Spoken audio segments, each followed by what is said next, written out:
Cintailah sesama, cintai makhluk Tuhan, cintai persatuan, cintailah semuanya, cintailah Indonesia.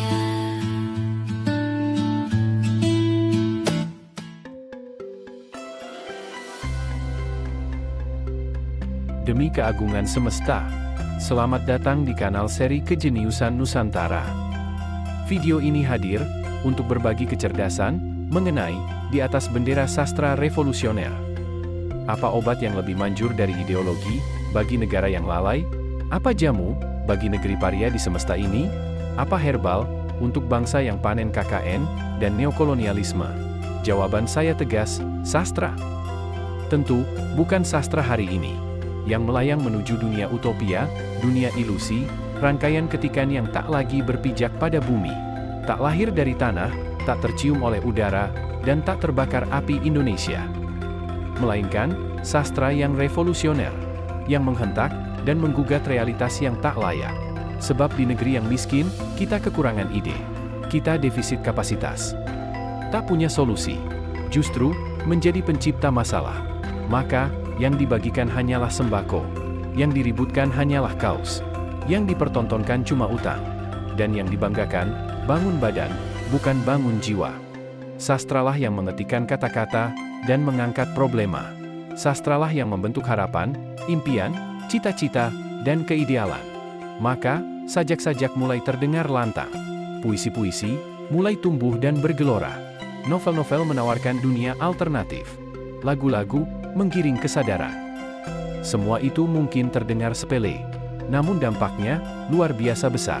Itulah yang kita sebut revolusi. Trias revolusi, nalar, mental, dan konstitusional. Terdengar biasa, tetapi sesungguhnya mampu menggerakkan manusia. Dari kegelapan menuju kemerdekaan. Dari kemiskinan menuju gotong royong. Dari ketimpangan menuju keadilan semesta dan kesejahteraan abadi. Inilah sastra. Inilah kata, inilah karya, inilah energi bahasa. Semua menjadi senjata tak lekang zaman. Inilah sastra yang kerap digunakan sebagai senjata oleh mereka yang melawan rezim dungu yang sedang berkuasa. Sastra ini bicara tentang problema dan solusi berbangsa, bernegara, dan berwarga negara. Ia mengetik isu-isu penting, genting, dan tajam. Isu seperti kesepakatan untuk membakar mati semua koruptor, dan menasionalisasi aset mereka ke APBN. Juga untuk menembak mati seluruh komprador asing-asing, dan menyita kekayaan mereka ke APBN. Sastra yang mendukung dengan tegas pembakaran terhadap semua neokolonialis, baik lokal maupun asing, dan merebut kembali harta rampokan mereka untuk bangsa. Juga untuk membasmi elit predatoris, kartelis, oligarkis, kleptokratis, dan menyita kekayaan mereka ke APBN. Sastra yang berani membakar mati birokrasi fasis, agamawan teroris, serta rakyat yang apatis. Lalu menyerahkan seluruh hartanya ke APBN. Inilah sastra realis yang membebaskan Indonesia. Inilah Indonesia yang merevolusikan sastra. Bukan sastra langit. Meskipun tak bisa kita abaikan pesonanya, bintang, dan galaksi. Sadar dari pesona itu, amalkan Pancasila, dan nyaringkan sastra revolusioner. Dan jika tugas itu adalah jalan menuju kesejahteraan Indonesia, maka telah tiba waktunya untuk bertarung. Menumpas angkara, melawan musuh lama, menggilas musuh masa kini, mengantisipasi musuh masa depan. Merekalah para penjarah, para penghasut dalam hati, pikiran, dan tindakan.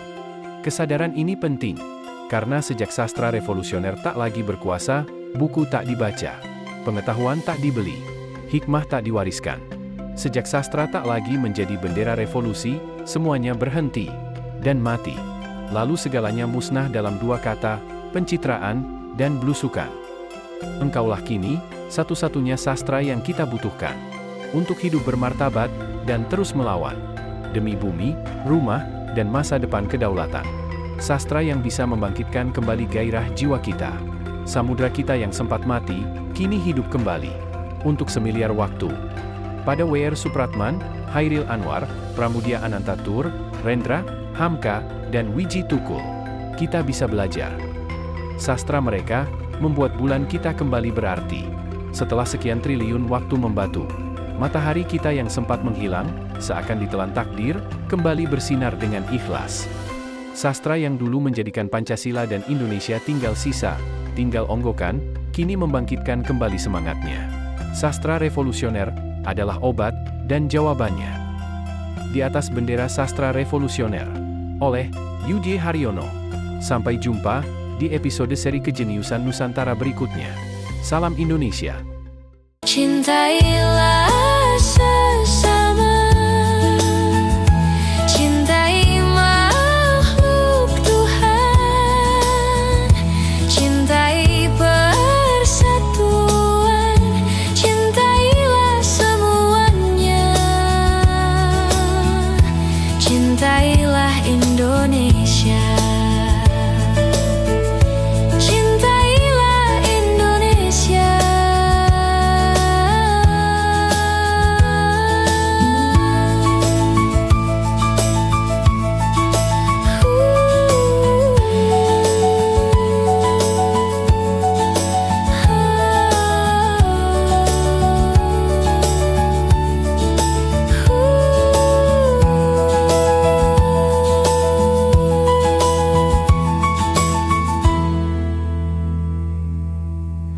Cintailah Indonesia.